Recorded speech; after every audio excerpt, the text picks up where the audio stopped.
एक बार फिर से सऊदी की राजधानी रियाद में इस्लामिक अरब संगठन OIC की आपातकालीन बैठक हुई, जिसमें सभी मुल्कों ने, जो इस्लामिक वर्ल्ड हैं, सभी इस्लामिक देशों ने हिस्सा लिया और जिसमें सभी ने गाज़ा पर हो रहे जो नरसंहार है और युद्ध चल रहा है, जो इजराइल गाज़ा युद्ध, उस पर सबने अपने अपने मत रखे, उसी पर सबने अपनी बात की।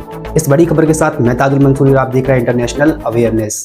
OIC की इस आपातकालीन बैठक में हमास ने अपनी अहम बातें रखी। हमास का कहना है कि जो सारे अरब और इस्लामिक नेता हैं, उन सब से कहा है कि आप जो इजराइल लगातार गाज़ा के ऊपर नरसंहार कर रहा है, लगातार भयानक बमबारी कर रहा है, उसको रोकने के लिए आपको तुरंत एक ऐतिहासिक निर्णय लेना होगा। वो आगे कहते हैं कि चिकित्सीय, मानवीय राहत और संसदीय समिति का गठन होना चाहिए और आप सबको राफा क्रॉसिंग पर, जो मिस्र की राफा क्रॉसिंग है, उस पर जाकर इजरायली कब्जे को चुनौती देना चाहिए। और अगर आप चाहते हैं कि गाज़ा के अंदर जो सभी अस्पताल हैं वो सामूहिक कब्रें ना बने, मानवता को शर्मसार करने वाले नरसंहार को बदलने से पहले उससे बचने के लिए आपको अंदर गाज़ा के अंदर भोजन, पानी और दवाएं भेजना होगा और इस पर बल देना होगा कि जल्दी से जल्दी ये चीज़ें आ सकें, वरना फिर आप देख सकते हैं किस तरीके से अस्पताल सारी सामूहिक कब्रें बनने वाली हैं। और इसी के साथ रजब तैयब अर्दगान, जो कि तुर्की के राष्ट्रपति हैं, उन्होंने कहा है इस OIC की आपातकालीन बैठक में अपना मत रखते हुए उन्होंने कहा है कि जल्द से जल्द इजराइल में परमाणु बम की जांच होनी चाहिए कि क्या उनके पास वाकई में परमाणु बम है, क्योंकि उनके मंत्रियों ने यह स्वीकार कर लिया है कि हमारे पास परमाणु बम है। इसी कारण से वो धमकी दे रहे थे, तो जल्द से जल्द इसकी जांच होनी चाहिए। और वहीं इजराइल ने एक बार फिर अल शिफा अस्पताल पर बमबारी की। इस बार उसने ICU वार्ड पर बमबारी की है।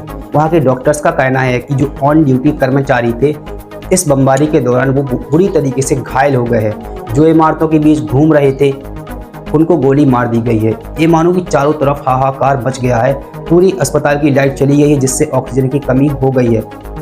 ऑक्सीजन की कमी होने के कारण जो नवजात शिशु हैं, जो अभी जन्मे बच्चे हैं, उनकी जान को पूरी तरीके से बहुत ज़्यादा गंभीर खतरा है।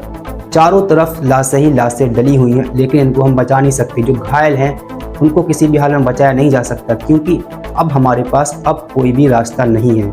इस तरीके से वहाँ के डॉक्टर्स का कहना है जल्द से जल्द इजराइल को अस्पतालों का युद्ध खत्म करना होगा। जो अस्पतालों पर लगातार बमबारी कर रहा है उसको ख़त्म करना होगा।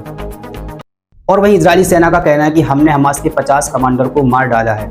इजरायली सेना का कहना है कि अहमद अल श्याम और उसके कई साथी, जो कि हमास के कमांडर हैं, और उसके कई साथी अल बुर्राक स्कूल में छुपे हुए थे, जिससे हमने उस पर हमला किया, जिससे हमला करने के बाद लगभग 50 से ज़्यादा सब निकाले गए हैं। और गाज़ा के स्वास्थ्य मंत्रालय का भी कहना है कि इस हमले में 50 से ज़्यादा लोगों की मृत्यु हुई है।